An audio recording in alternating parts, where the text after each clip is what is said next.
Welcome to Minister Ben Willis Blast Off Podcast. I'm your host, Minister Ben Willis.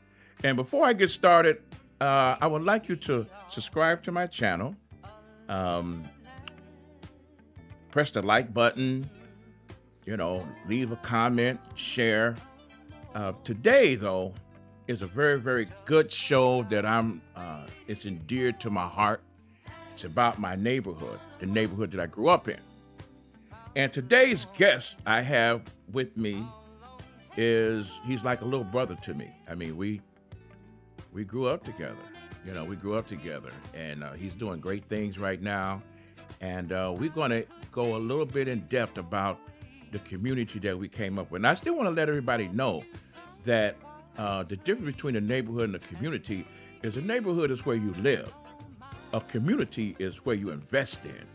And so that was the difference in where we grew up. We grew up in a community, but the hood is a slang, a place where a lot of things go on. And we're going to discuss a lot of those, some of those situations and everything. And again, Minister Ben Willis Blast Off Podcast, as I always tell you, uncut, unapologetic, straight with no chaser. That's how I carry it. So without further ado, I want to welcome my good brother, Ray Gregory. How you doing, brother? How you doing, Ray? Hey, I'm doing fine. Minister Ben, Reverend Ben, thank you for having me on again. I appreciate it. It's a pleasure. We're just going to jump right into it with the community that we came up in. Now, Ray, I was thinking, a lot of people in the city of Chicago, a lot of the neighborhoods get a lot of press. Like Inglewood, and the thing they talk about Inglewood is the violence that goes on in Inglewood. And also like the Woodlawn area and the Roseland area, which is like the Wild Hundreds, as they call it. But we live in a neighborhood, called Gresham. Now this is the interesting part about this. We live in the Gresham community. And that stretches all over the place. But you know what? That describes the community and the neighborhood that we live in. I've asked a guy, I was talking to a fella, and he said, yeah, man, what neighborhood did you grow up in? I said, the Gresham neighborhood. And he said, oh, yeah, about where? I say, the Ryder neighborhood. Oh, yeah, I know where that's at. Do you know that this description of where we live is described by the grammar school, not even a high school, the grammar school. Ryder, the name Ryder, everybody knows about that particular area. The grammar school has that type of weight. And I sat there like, that's way out. That people will know where you from and you say Ryder. That community. And that just shows you how powerful that is. And when I thought about it, I said, yeah, everybody knows, the area Ryder. And I think because of the uniqueness of that community, I just saw the specialness in that. And and let me say this before I get started. I want to honor all the mothers and fathers in that neighborhood. I want to honor them because those people, and I think we took it for granted, and I think we do. But when I look at it, the way our community was structured was that you had young black men and women, because I think the average age of their parents during that time was about in the 40s, about 40 years old. I know my mother and father's in their 30s. And these people took us out of previous conditions, because we was living on 66 in Drexel, and it was kind of rough and rugged around there, and brought us to this community. And so all of our parents brought us in that community for a better life. And that's kind of something that's unheard of for young black men and women that had the wherewithal to build a better life for their family. So I give, may God bless and give honors to all our mothers and fathers who worked hard and diligent during that time, man. I like to tip my hat to them. You know what, Ben? I second that. I tip my hat off to him. Also, I would like to interject, if you don't mind. You know, I want to piggyback on the last segment that we had. You know. Yes, sir. And when you talked about, as far as the name, you know, Ryder, on instead of them identifying the Auburn Gresham area, that they kind of identified the name Ryder more than Auburn Gresham. Yes. You know, and I think the reason for that was due to the fact that, and not giving any discredit to Ryder, the grammar school, but one of the things that was really iconic during that time was the Ryder Playground basketball tournament. Yes. See, back then, yes. You know, you had neighborhood tournaments that different neighborhoods played against each other. Right. You know, and what it was, when you talk about street rep, it was really street rep back in that day, back in those days, because, Correct. You know, from playground to playground is how you got your name. That's it. Good point. That's a good point. So Ryder was known to have a bunch of high-level talent when you talk about basketball to come through there and play, because their tournament was known. It was a known tournament. Yes, it was. In fact, that's very empowering that you said something like that. And we're gonna delve into that because it needs to be talked about, and the light needs to shine on it a lot more. You know, I still got to give this lady. I'll never forget her. Miss Mac, I'll never forget her. You know, because of her uniqueness, she had no prices on her food and no items, nothing. She just rattled off the top of her head. Miss Mac, how much is this 1 pound back of Domino sugar? $1.10. See, Ben, this is what you didn't realize, Ben. You have to understand, the day that you came in there, how Miss Mac made her prices was relating to her bills. So if she was behind on her bills by around like maybe $100-some, then that's when she would quote a certain price for that loaf of bread or for that milk or whatever the case may be. But Ray, that's how she made the price. Yeah. She charged this lady $1.10 for a box of Domino sugar. By the time I got the box of Domino sugar and walked up there, it was $1.15. I said, damn, 15 minutes, 5 cents jumped up that quick, you know. Yeah, jump up that quick, man. Yeah, but you know, wherever she at, God bless her, man, because, you know, I really, she's iconic as far as I'm concerned. And another person I want to shout out when I started thinking about it. Yeah. During that time, Mr. Lee Moore was the first black businessman I ever seen. Oh, yeah, no question. When you think about it, he was the first black businessman that I ever seen. And he lived right across the street. He had a moving company, and he had the grocery store. You know, he had the moving company and the grocery store. And so to see that type of activity when you're young, you just think that that's the way it's supposed to be. Absolutely. You know, so those are fine examples for us. You know, and I really, I appreciate those types of things. Ray, I want to shout out my block. Ray, I lived on 89th and Normal. My address is 8948 South Normal.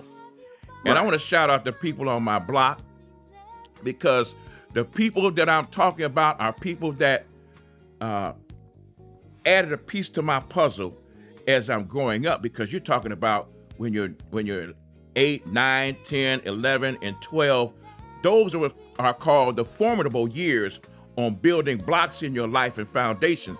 So I'm gonna give a shout out to Alan Smith and the Smith family. Mr. Smith, he was a hardworking man. Every time I looked up, he had his work clothes on and he took care of his family. And I forget Alan's sister's name and his brother's name. I forget their name. You know, his brother's name is Raymond. I forgot his sister's name. Yeah, you know. So shout out to them. Shout out to Spider. He lived next door. Spider was an interesting fellow. He was a good guy. Yeah. And Varick Frazier was a good friend of mine. Varick passed away. He went to the military and he drowned in a pond that he was swimming in. The current kept him under. And that was the first time that I ever in my life had to deal with death and dying at a very young age. That was one of my best friends. And in fact, they had his funeral at Oakdale Church over there on 88th and Normal. That was my home church. So I always remember Varick, rest in peace to Varick Frazier. Then on my block was Waverna, and then Spencer Nickens. Oh, they call him Spook. Spencer Nickens, Ronnie Nickens, who I used to hang out with, me and him and Varick. They had a sister named Penny. And then Grady lived across the street. His grandmother owned the barber shop that was right next door to Mr. Moore's grocery store. Linda King. Right. And then she drove motorcycles. And then I'll go over there on 89th and Low. I was good friends with a lot of them over there. Mr. and Mrs. Caldwell, Chucky Caldwell, Derek Caldwell, rest in peace. Victor Conway. He was a younger guy then, Victor. And they had Kurt Tillery, Calvin Tillery, Michael Cooper. Went to school with him in St. Killian and went to Leo with him also.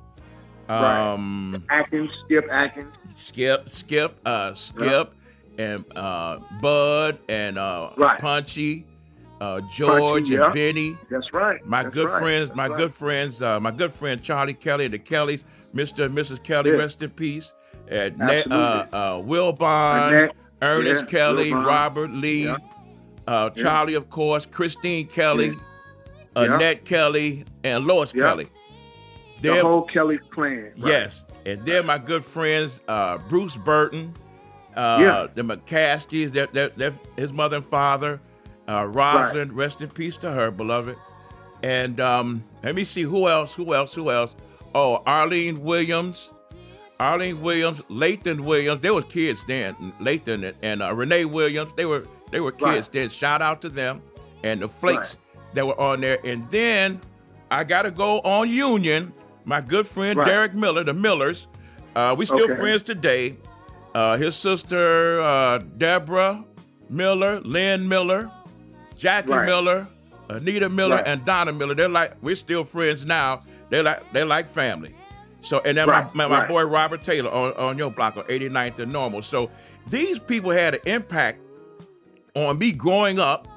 They just don't know the contribution that they had. And also another thing, Ray, was that in that community, when, I'm walking down the street and you will see a father out there cutting his grass, mowing his lawn, putting seeds out there, cutting the hedges. You'll see a mother out there planting her flowers. And as you walk by, they will speak to you and you speak to them. This is something that we don't see now, but these are things that build on us and what we build on. So I want to give credit to them. And I'm bigging up the community that I come in and I came in. Ray, when we first hit there in that community, there was like a little forest on 90th and Eggleston. Right. They had a doggone tree house. Right. A tree house. I've never seen nothing like that in my life.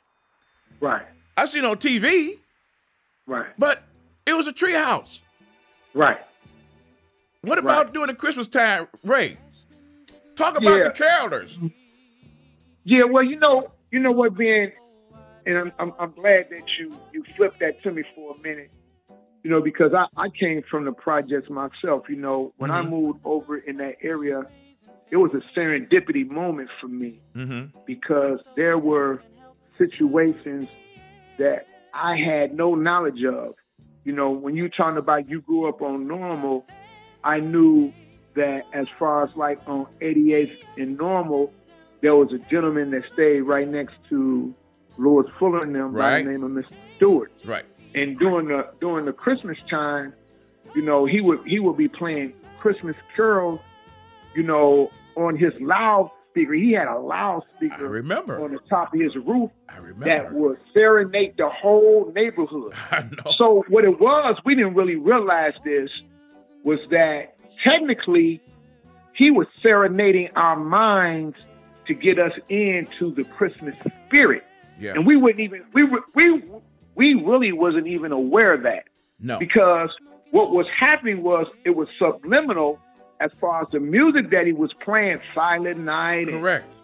And all the other Christmas carols that were going on at that time. Right. And it had you in a notion, you know, as far as being happy, being grateful, Christ was born. It was just a very innocent time at that particular time. Right. So those things, where I came from, you didn't have that at all. It kind of blew my mind. No. And then not only that, you know, like when you went to the playground, a lot of people don't give my man Big Pat, who was one of the attendants right. at Ryder's school, he would make a ice skating pond Right. I for remember. us during the winter time. I remember that. And they would have music playing where you could go up there and go ice skating, man. And then like during the time that you wanted to go into the field house to get warm, Right. they had hot chocolate and marshmallows, I know. man. That's crazy.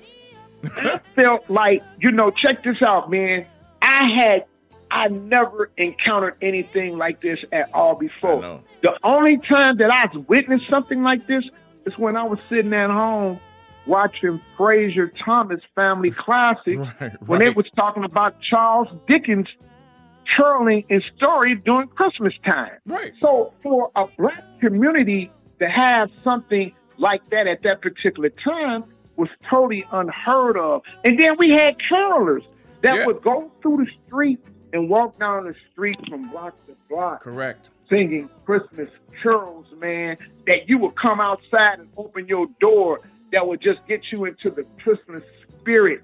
You know, you didn't have that before. And then every block was filled with Christmas lights. Yes. Everybody was trying Everyone. to outbeat the other person as far as decorating their Christmas lights for Christmas.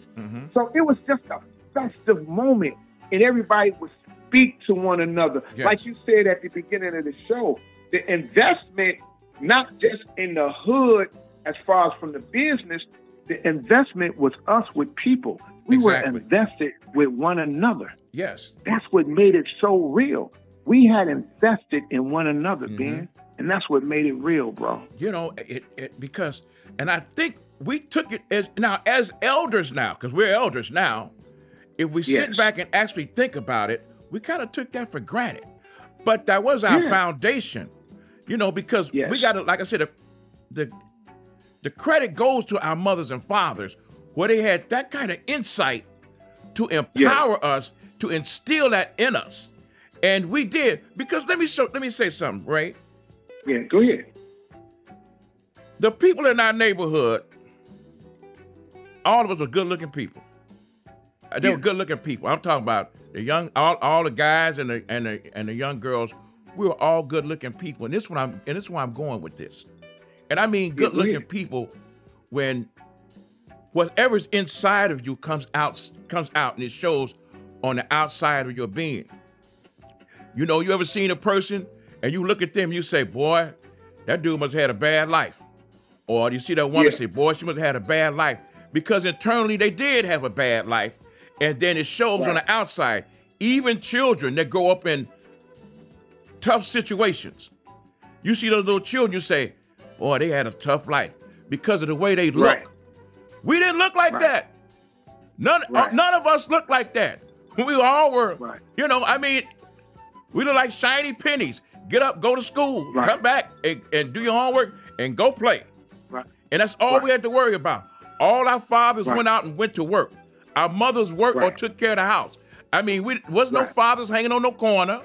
Wasn't no fathers doing any of that. You'll see the fathers coming, getting off the bus, walking to their house.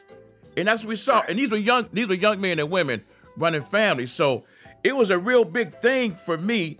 And just to sit back and think about it, and if we all reflect, we can see just how grateful and how fortunate we was. Ray, I want to talk about a guy that I gotta give him his props. This guy, man, I would call him like a lone wolf. He didn't hang with nobody. He just did what he did, and everybody in the community respected him. Yeah. I mean, didn't nobody try to get beside him. And like I say, he hung by himself. All the parents liked him. All the little children liked him. He had on his painter's clothes, his cigar, and his pop. Ronnie Wiley. Yeah, Ronnie Wiley was the neighborhood icon around there. Nobody. Right. And I mean, Ronnie was a good dude. And I used to sit back and watch him like, he don't hang with nobody. And don't nobody mess with him. But all the parents loved him.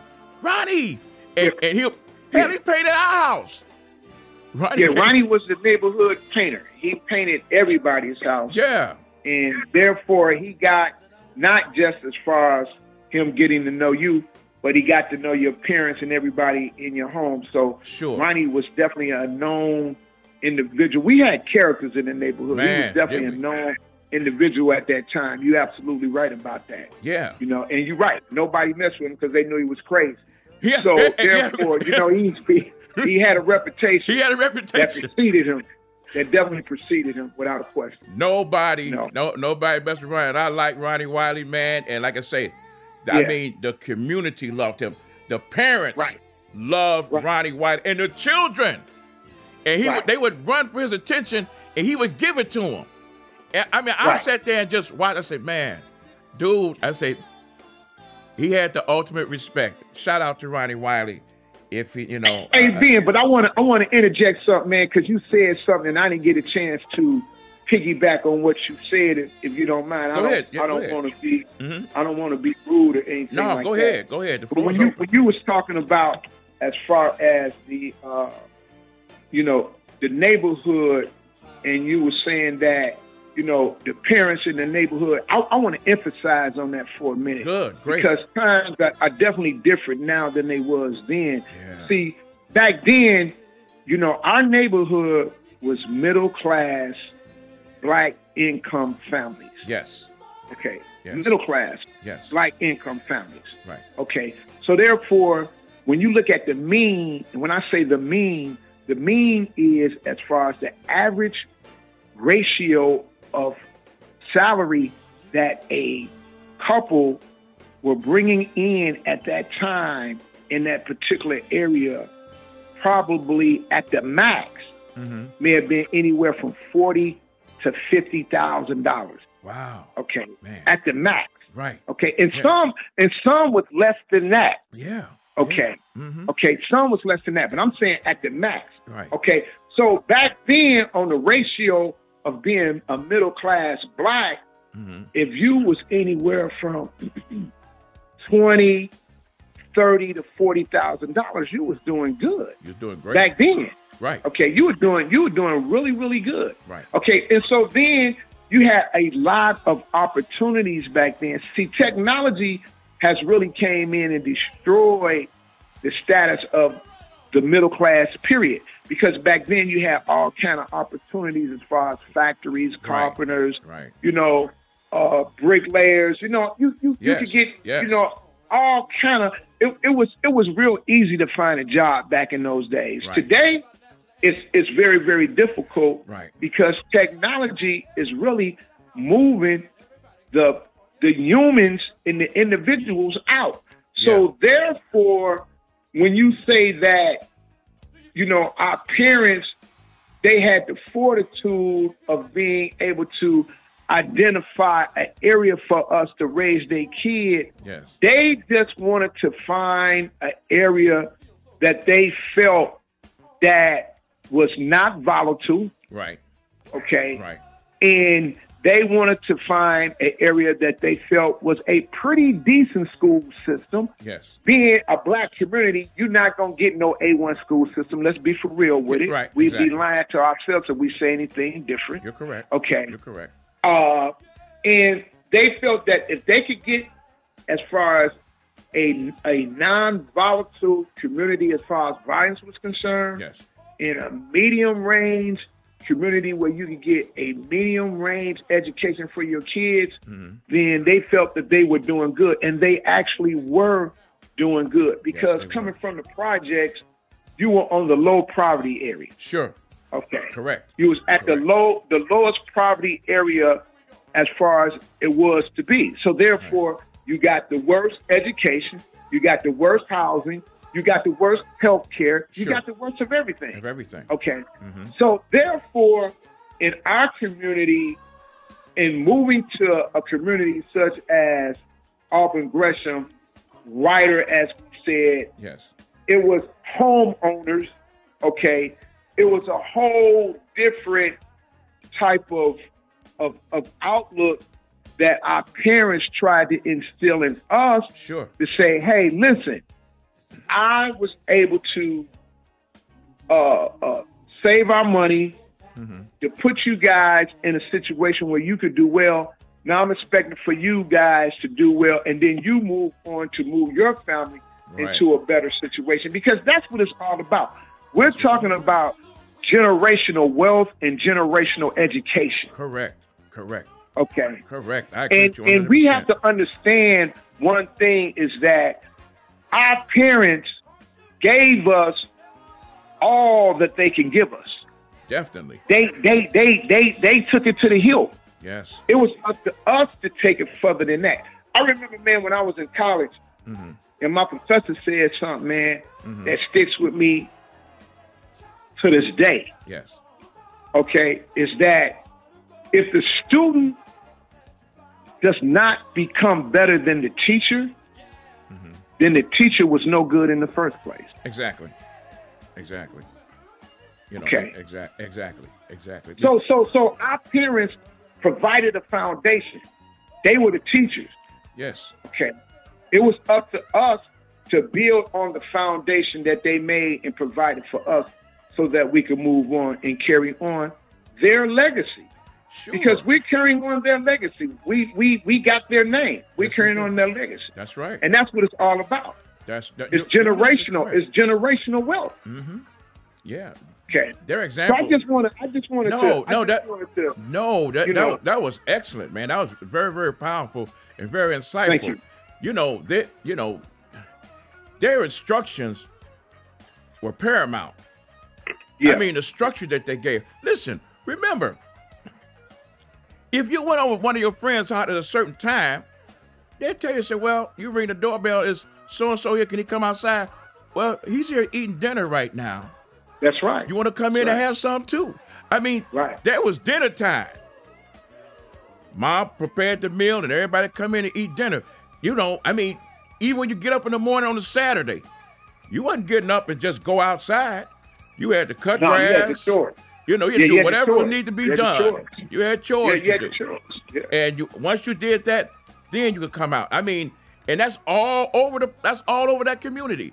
You'll see your friends working in the yards and all that. Hey, what time we gonna get together? After I get through cutting the grass, I gotta go to the hardware, get some grass seeds, and yada, yada, yada. But those things right there was shown to us. They gave us structure. Now, whether we decide to continue it on, we cannot say that our mothers and fathers didn't give it to us. If they didn't do anything, they put us in a better position that we were in before we got there. And that's the point. And that's the point I'm trying to make. And it's up to us. If the ball got dropped, we have nobody to get mad at but ourselves. And that's the point I'm trying to make. Like one of the things that we as Black individuals have to understand is that we have to build on the foundation that was laid to us. Right. That's right. And if we don't build on the foundation that's laid to us, then the whole thing is going to crumble. Yes. Okay. And so we have to understand that that's our job. That's each and every one of our jobs. Yes. Is to build on that foundation that was laid to us. Correct. Okay, because that's what our parents did. Sure. Our parents didn't have no good situation. No. Their situation was 5-10 times worse than ours. Sure. Education was horrible back then. And they were young men and women. They were young people. That's right. They were young. Absolutely. And the amount of money that they was making on jobs was not even close to the amount of money that we was making on jobs. No. And guess what? Look at this, Ray. And if you got a job at the post office, you made it. Wasn't that something? Oh yeah, you was making good money. You was balling. If you got a job at the post office. That's way out, man. That is way out. Hey, before I get started, I'm gonna give a shout out to all the ladies that lived in that community. All of you were beautiful. All the queens. All of you were cute. Y'all was cute, fine, and everything else. Because after this, we get ready to go in and talk sports. But I just want to give a shout out to all the ladies. All of y'all was cute. No. Hey, Ben, stop that, man. Stop, ladies. They're my queens, man. Queens too. Wear your crown. They're my queens, man. Okay. You see, you see, brother Ray. Listen, Ray always was a charmer. He always was a charmer. I mean, he always was a charmer. I keep it 100, man. I keep 100, man. He always was a charmer. Hey, Ray, first I got to talk about my guy, Frank Thomas. Yes, sir, Reverend Frank. Reverend Pastor Frank from the Dutchtown crew. And now Dutchtown, Dutchtown, it was Dutch, Toby, Kurt, Nelson, Frank. There's another brother, I forget his name. He's a bowler. He's a bold. He was a good bowler, too. You had Roebuck, you had Ronald Roebuck, you had Moo. Hey, man, I'm going to break your whole history. Right. I'm going to let you, hey, Ben, I'm going to let you do your thing right now. Yeah. Because I'm getting ready to break the iconic Ryder playground basketball legendary history, man. So I'm going to let you go ahead. Okay, well, I'll tell you what we're going to do. When I get through doing this thing about Frank to his congregation, I'm going to, you're going to have to give me your starting five, your five coming off the bench. Okay. We're going to have to come with it. So after I get through it with Frank, you got to put your coach's hat on, and I'm going to pick my starting five and those on the bench, and you pick your starting five and the five on the bench. Now, here's this guy. That ain't a problem. Ain't no problem? Okay, we're going to see. We're going to see. I remember there was of course, Ryder had a tournament, and this dude, Big Rush, he brought his team in the tournament. Yes, sir. He had, what was that, Greg Boyd, the guy that played at Mount Carmel. Lloyd Walton was there on the team, too, but he didn't play that day. Right. And they had some players. Lloyd Walton and Bo Ellis played together. Yeah. But Dutchtown is playing Big Rush's team, right? Okay. This dude, Greg Boyd, that played for Mount Carmel, he had a nice game and stuff like that. But there's this other little dude. This guy had like a bush, kind of snag a tooth. Okay. And so Dutchtown is playing this team. So, everybody up there at the playground, everybody there. Yeah. Frank picks this dude, this little short snagger-tooth dude, right? Yeah. Dude comes down.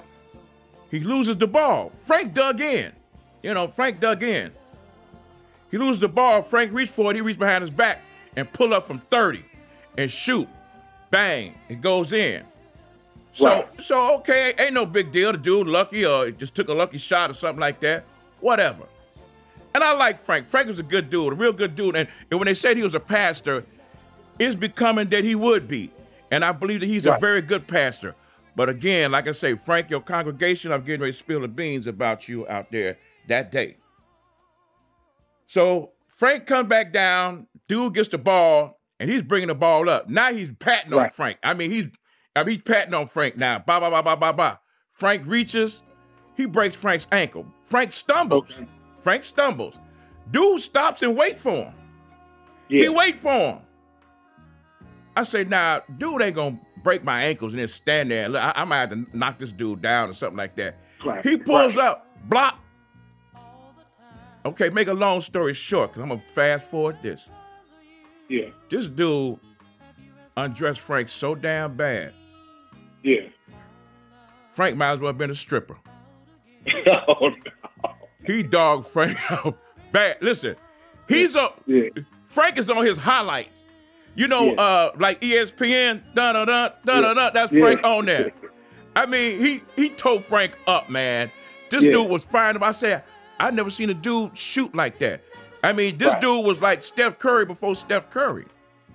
It wasn't Steph Curry then. It was downtown Freddie Brown. And this dude was downtown on the lakefront shooting. This guy was shooting.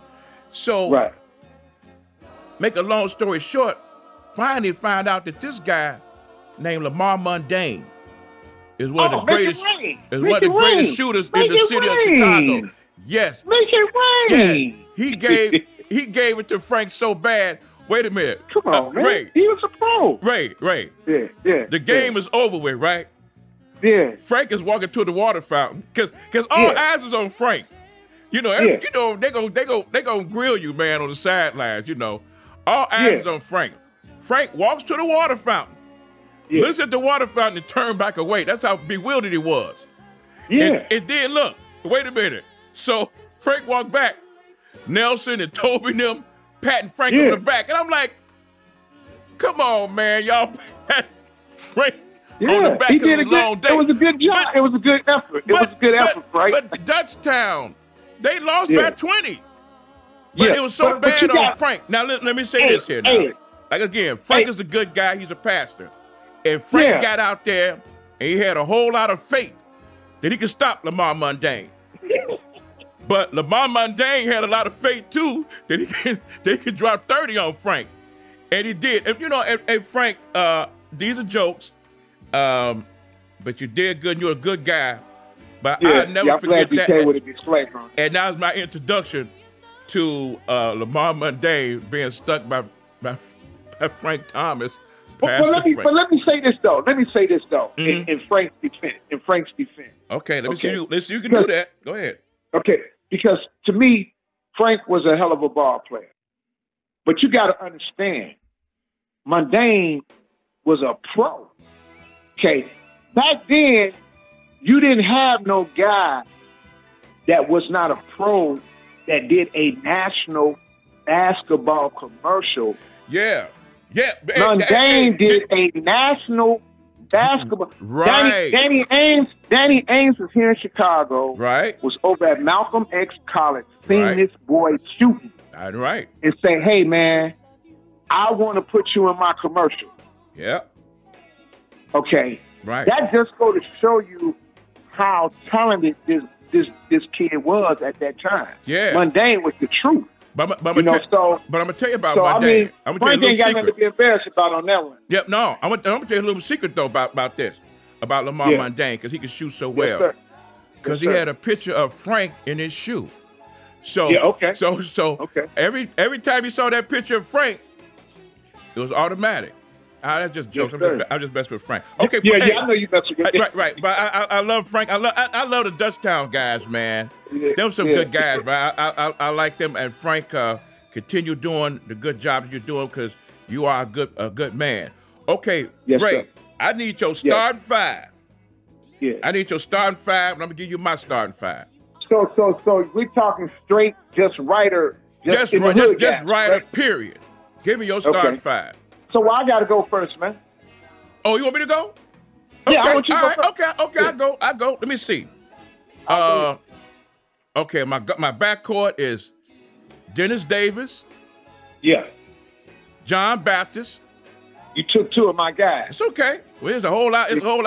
We got a whole pool of players. Okay. Go ahead. I got I got to get Mike Jones. Mike Jones got a nice jump shot. Mike Jones. Yeah, Dave Bean. Mike Jones, Dave Bean. Mike That's Jones. Right, got to get somebody to hit the board. There's power on the board. Warren Jobe. Yeah. Okay, Warren Jobe. And Sugar Bear. Okay, that's a good five. That's a good five. Yeah. Okay. Give me yours. My five is Arthur Bibbs on the board. Arthur Bibbs a little across the tracks. We let him. But he be up at right. He was up at right. We take Arthur Bibbs. You got to give me that one. You got to give me that one. I got you. I got you. My brother Rice. Come on. Okay. All right. Yeah, you got to give me Bibbs. I got you, Bibbs. I got Bibbs on the boards. Okay. You know I gotta have my two road dogs with me. That's Tom Jones and J-Mo. You took my guys. Okay. You took my. I had them. Okay, you took. Okay. Yeah, I had to. Man, come on, man. We the three amigos. Man. Right. You took Tom Jones. Amigos were the amigos. Let me tell you something about Tom Jones. Tom. Yeah, go ahead. Tom played the game the right way. But here's the thing with Tom. Baseline jump shot was automatic. He just didn't shoot it enough. You know, he played the game the right way. If Tom took about 15 shots a game, he would average 25 to 30 points. He was automatic, man. He was automatic. Yeah, you took my guy. Okay, go ahead. Go ahead. Okay. And the other person that I would take is, I don't even know if you remember my man. He used to jump out the damn gym, live right across the street from the playground, and we used to call him Jumping Wild Bill. I know what you're talking about. Do you remember? Yeah. Okay. Yeah. So that would be my 5, man. Okay. That would be my 5. Okay. Now let me get my bench. My bench. Okay. Jeez. Okay. My bench. I gotta get my guy Charlie Kelly Chan. Yeah. Okay. I gotta get a dude that's from my tribe because he's a football player, play basketball too. Steve Grosley. Yeah. Rest in peace. Big Steve. That's right, Steve Grosley. Yeah, Big Steve. Cricket, Warren Morgan.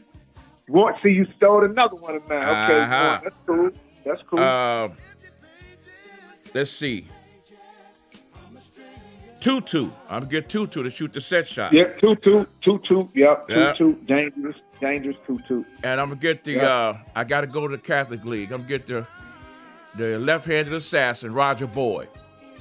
Okay, so you got Roger. Okay. I'm going to take Nolan Grossley. Okay. I'm going to take Henry Grossley. All right. I'm going to take Tracy Campbell. Okay. Got my guy. Okay. Yeah, right. University of Illinois. Yes. And I'm going to take 2 cats. I'm going to take, I got Tracy Campbell. Mm-hmm. And it's one more person that I want to, Did you get Charlie Kelly and his brother? I got Charlie Kelly. And you got his brother Wilborn too? No, I didn't get Wilborn. No, I didn't get Okay, Wilborn. give me Wilborn. Give me Wilborn. Okay. Give me Wilborn. All give right. me Wilborn. Okay. All right. Okay. Now we got the starting 5, the bench. Well, let's see. Let's get 3 honorable mentions. I don't know how I forget this other guy, but let's get 3. Let's see if we get 3 honorable mentions.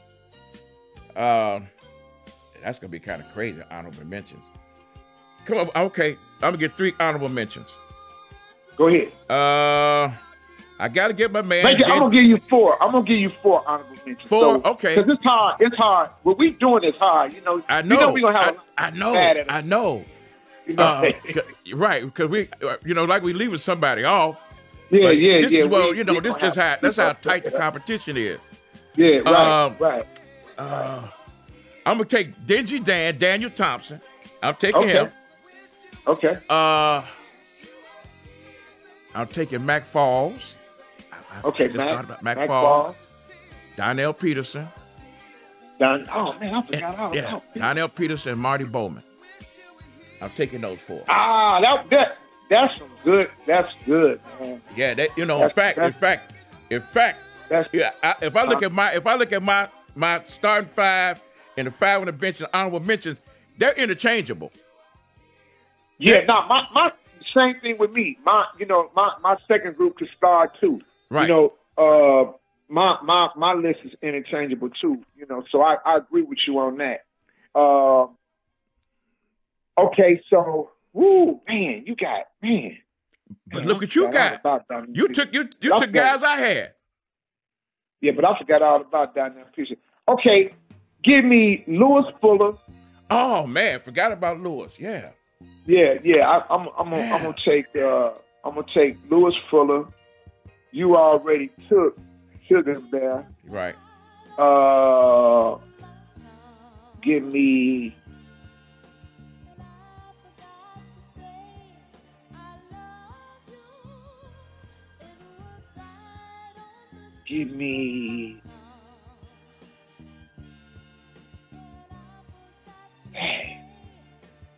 Lewis. You got the Dutch Town crew. You got the Dutch Town guys. Yeah, I got. But see, all them dudes was pretty much guards. Yeah, all of them were guards. Yeah, all of them were guards. Yeah, it wasn't really no tall guys over there. Right, they were all guards. Yeah, all those guys was pretty much. I'm really looking for some big guys Hold on one second. I'm looking at my list.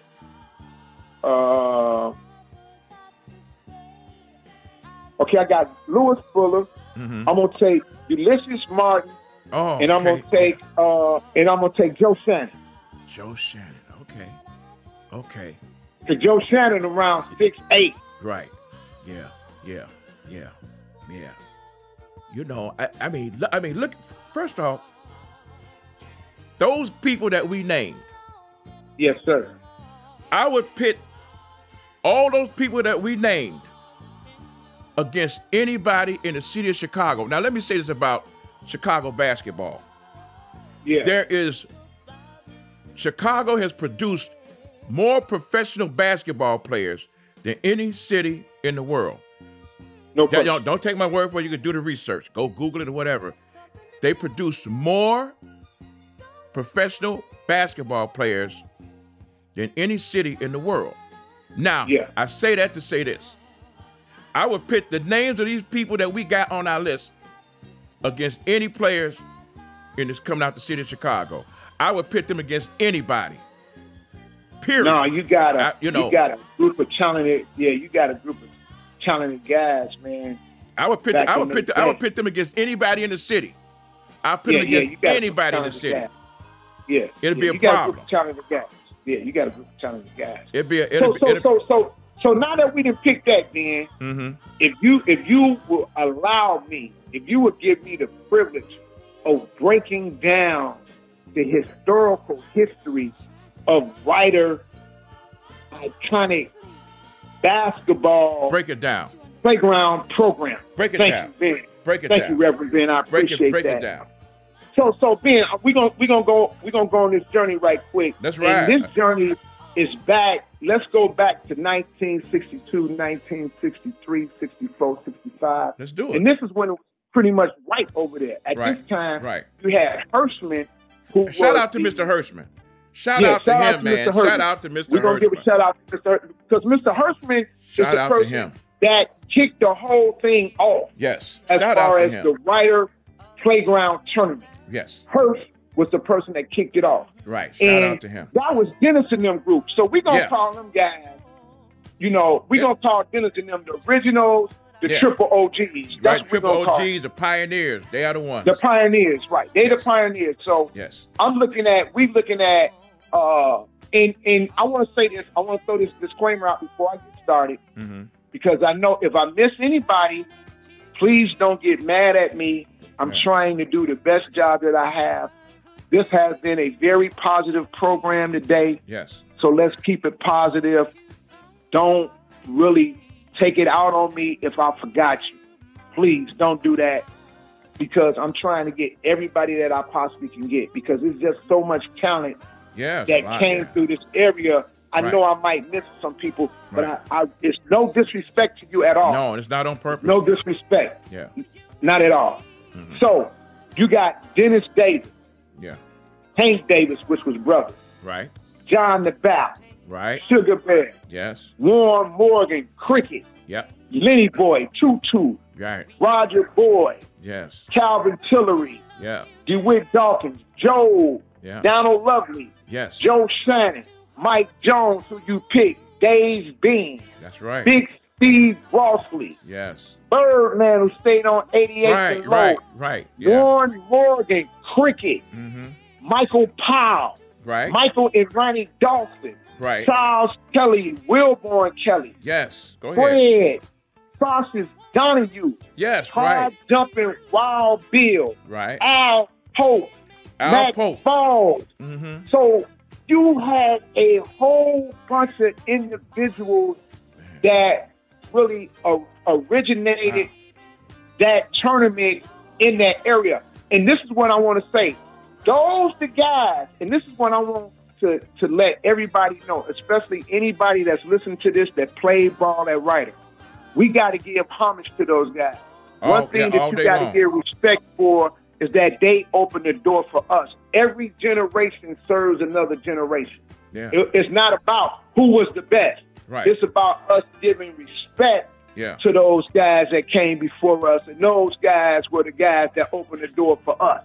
Man. So we gotta salute those brothers, man. You know, Ray, really, because, I'm a football player. I went to, I didn't go to Ryder. I went to St. Killian. And then I didn't go to Harlan. I went to Leo for 2 years, and I transferred and went to Finger, graduated at Finger. But baseball and football was my sport. I learned to start to play basketball at Ryder. Now I'm very good at basketball. Now I'm pretty damn good at that. And I learned the game right there. Right. In fact, wait a minute. Let me tell you something. I remember. Let me finish. Go ahead. Oh, let me finish. Go ahead. Okay, because I want to finish. Go ahead. So now, across the track, the guys that came from 91st Street, because Kipling didn't really have really didn't have no basketball hoop. You know that. Right. So they would come over to Ryder to play. Right. Because Ryder was what was happening at that particular time. Yeah. You had Arthur Bill. Yeah. Frank Reed. Dwight McFarland. Right. John Hart. Marty Bowman. And Brad. We used to call Brad Jumping Brad. Right. And then Eddie, what's his name? Eddie, Big Eddie. He's from No. I got Eddie. Eddie played with me. I got him. Right, okay. Hold up. Eddie Moore. You talking about Eddie Moore. Yeah, Eddie Moore. Yeah, Eddie Moore. Okay. Don't worry about it. I got him. Okay. He in another generation, though. Right, okay. Right. I got him. So then you had the other cats that was from across the tracks that stayed in the 90th block, which was Sidney Scott and them, Fred Jones. Yeah. Right. You know, right. So they was there. And then you had Form, who was my brother-in-law, Fred Marshall, yeah. that was from over there. Right. So they came up there and hooped on a daily basis. Mm-hmm. And then you had the Ryder visitors. These were the guys that came up there that was in tournaments, that had notoriety throughout the city, which was Gilbert Jordan, God rest his soul. Right. He just recently passed. Tim Bryant, Ralph Heath, God bless his soul. Right. Big Truck from the West Side. Right, Big Truck. Big Drake, Bernie Mac. The comedian Bernie Mac used to come up there and play and straight up signify on everybody. Him and Stanley Hot Dog used to go. They would go at it. Man. They would go at it. Have everybody cracking up. Drake Jones, Tracy Campbell, Lamar Mundane, Make It Rain. Right. Daryl Skywalker, who played for the New York Knicks, that went to Corliss. Yes. Mo Cheek. Right. From up at Ryder, and his brother Marvin Cheek. Right. Marty Murray. Yeah. From Phillips. Yeah. Rodney Curry, who was my cousin that played with Marty in college, and they was on the 1975, 1976 NCAA Final Four team with Western Michigan that played against Marquette. With Lee and them, and they only lost by 4 points. Right. And then you had the rivals from across the 87th Street, who was your guys, as you call them, the pronounced Dutchtown. You had Dutch. Okay. All right. D Milk.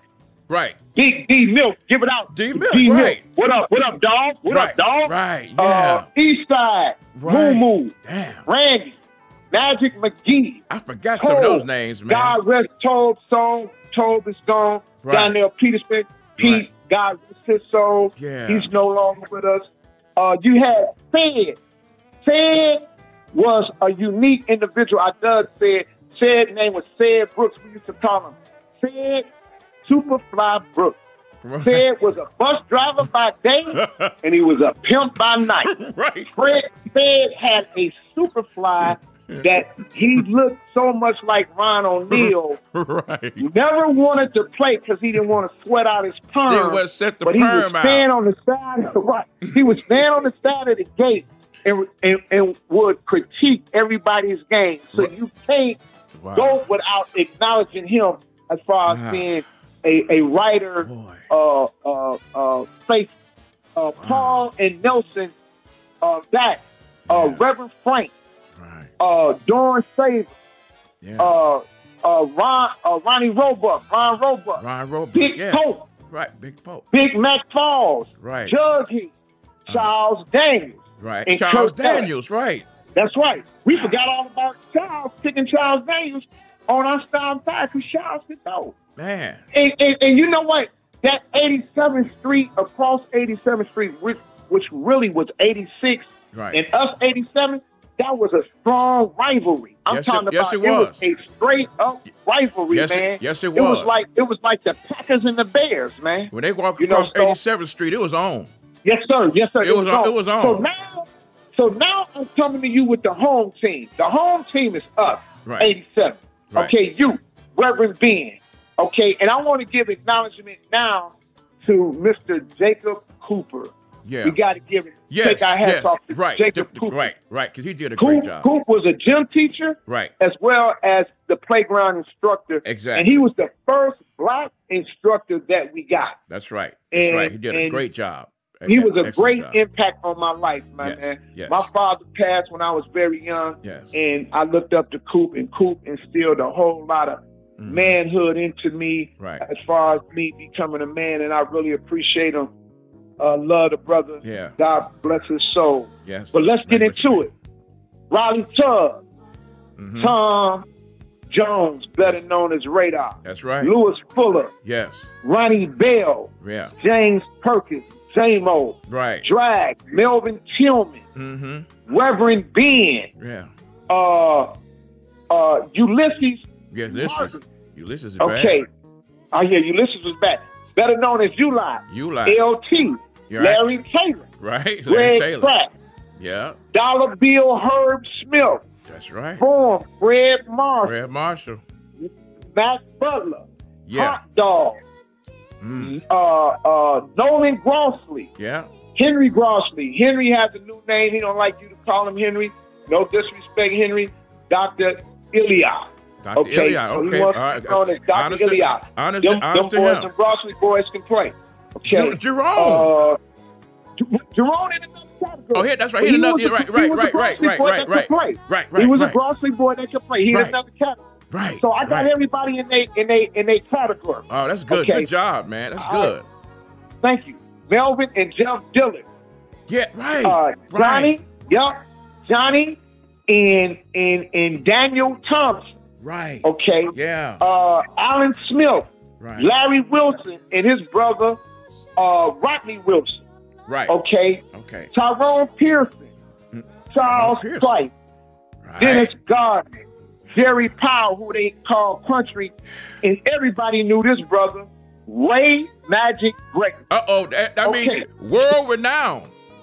World renowned. That's right. World renowned. That's right. Also, I want to give you Harry Smith, who was one of my compadres who graduated with me on Big Walk. We praying for Big Walk right now. He's ill. We're going to sit down and pray for Big Walk. Okay. Andre Beckworth, we called him Black Beck.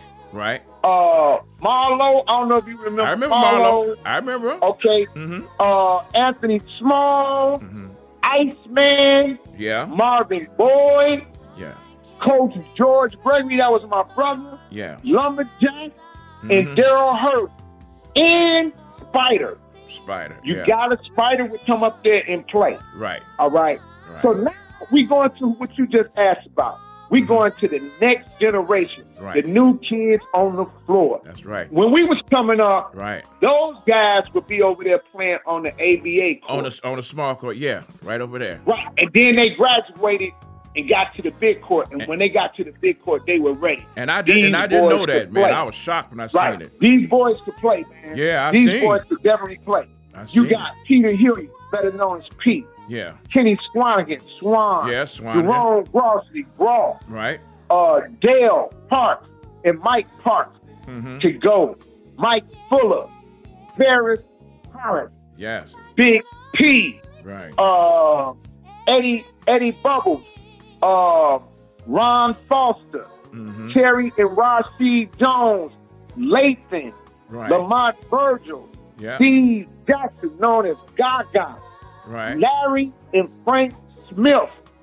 Big Aaron. Timothy Hoy. Larry and Barry. Hakeem Thompson. We give straight up rest his soul to Hakeem. So you had these guys, man, that were coming up in the hood, that was doing their thing on the court, and we were just straight up from generation to generation, passing the torch down to the next generation. And I was just very impressed and proud of the history and the legacy of the neighborhood when it came down to basketball, because the torch was left in guys that were capable of carrying it and was left in good hands. And I'm just proud when I see these guys, you know, of where I come from, because see, check this out. If we sit up and say somebody's garbage, then we saying we garbage ourselves. Because we win against each other every day. Every day. Okay. Every day. And so that's what made everybody better, because we winning against each other every single day. That, you know, that is such an illustrious history. You name people that I forgot about. And, oh, man. And then I forgot about Rudolph Connors and Rudolph. You know, Rudolph Connors and Michael McLean. You know what? I seen Rudolph. Rudolph was in a term. I was at school, and I just got out of track practice or something like that, and they had a wrestling tournament up there when I was at Finger, and I was walking through there, and I seen Rudolph. I'm like, man, I said, what you doing? He said, I'm in the wrestling tournament. I'm like, man, I didn't know you wrestle. He said, I'm just gonna try. I'm gonna try it out. And Cooper